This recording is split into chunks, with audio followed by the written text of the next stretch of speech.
кыргыз кыздары эмгекчил жана тырышчаак келишерин москвалыктар да көп байкап жүрүшөт, ошондой эле эмгегин баалашат. Антсе да Москвада чоң шаарда өзү каалаган жумушка орношуу оңойчулукка турбайт.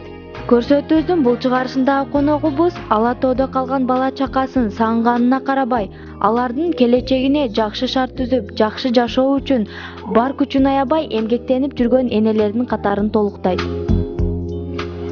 Саламатсыздарбы? Бүгүнкү мекенге салам көрсөтүүбүздө Шоколадница кафесинде официантка болуп иштеген Рано Темирбекова болмокчу. Мына өзү да келип калды.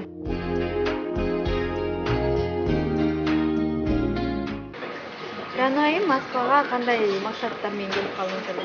Кандай максат менен келген? Баары Москвага кетип баратканда кызыгасың.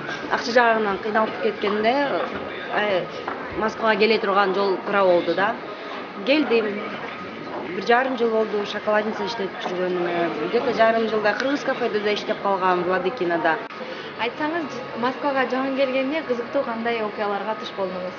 Бир жолу Шоколадницага жаңы жумушка кирип, орношуп иштеп атканда жана бармендер бар бизде. Эркипер деген компьютерная система деген бар бизде кафеде. Гость конок келип мага заказ бербейби, бир американо заказ берип туруп, анан дагы кичине мага ысык суу, кипяток алып келип бергиле деп заказ берет. Анан мен барып жана американону пробивать этем эркиперден, барменге басып барсам, бармен айтат да: "Сен кипяток пробивать эттиң белең" деп. Эме алганда жаман барып алып же таппайм компьютерда, ыйлагым келип, ошо Кыргызстанда жүрүп ошону да билбейбиз деп. Ошондой да историялар болгон. Анан кийин бармен кыргыз өзүбүз эле балдарыбыз күлүп, эме кылып түшүндүрүп, ошондой эми башында кыйынчылык деле болгон, бир нерселерди билбей. Азыр болсо лучший сотрудник болуп иштеп жүрөбүз. Андай болсо, жумушуңуздагы кесиптештериңиз менен кандай мамиледесиз? Биздин жумушта ар кандай улуттар иштейт. Баарыбыз ынтымактуубуз, бир туугандай болуп жүрөбүз. Иштеп атканда бири-бирибизге жардам бергенге аракеттенебиз. Мындай бири-бирибизге ненависть деген, анан злоба деген болбойт. Көрүп турасың кыйналып атканын, жардам бересиң, барып менеджерге десең, менеджер десең, уборщица десең, ага да жардам берип коебуз.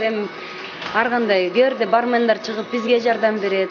Биздин просто көбүнчө убакытты биз жумуштан өткөзөбүз уже. Действительно бир туугандай болуп калат экенсиң коллектив менен. Шоколадница кафеси Москванын ар кайсы районунда жайгашкан, анын саны 300дөн ашуут. Аталган кафетерий шаардын тургундарын жана анын конокторун тейлейт.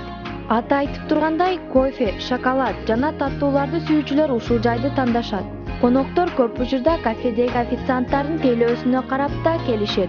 Официанттар бул кафеде өздөрүнө ыңгайлуу убакыт тандап иштегенге шарт түзүлгөн. Рано айым күнүнө 10 сааттан 11 саатка чейин иштейт. Кыргызстанга качан кетейин деп жатасыз? Максатыңызга жетейин дедиңизби? Мынакта иштеп жүргөндөн бери максатыма жеттим. Какой-то участок алдым, үйдү евроремонт кылып, мебель обновлять этип койдум. Дагы эле вот еще бар. Некоторые максаттарым бар, ошону кылып койсом деп ойлонуп атам, бирок буйруган күнү барам ғой Кыргызстанга. Азыр пока андай эмем жок. Ооба. Бирок все равно иштеп жүрсөм дагы маякта кичине үмүтүм бар да, Кыргызстанда ошондой качан болот, ушундай жумуш, ушундай зарплата менен ошону үмүттөнүп жүрөм. Сагынып Кыргызстанды? Аябай. Конечно, сагынасың өзүң жериңди.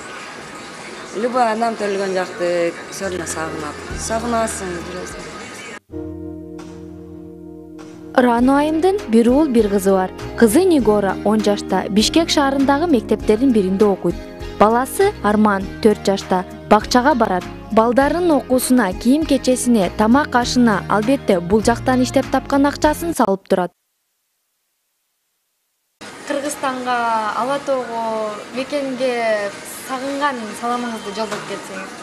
Салам айтам баарына, Кыргызстанда, Карабалта шаарында, мен туугандарыма, Темирбековторго, Чакоповторго, мамама Куляш Жумабаевна, балдарыма Нигора, Арман, привет всем. Я люблю вас всех, скучаю. Баарыңарга салам, Кыргызстанга да чоң салам. Сагындым Кыргызстанымды.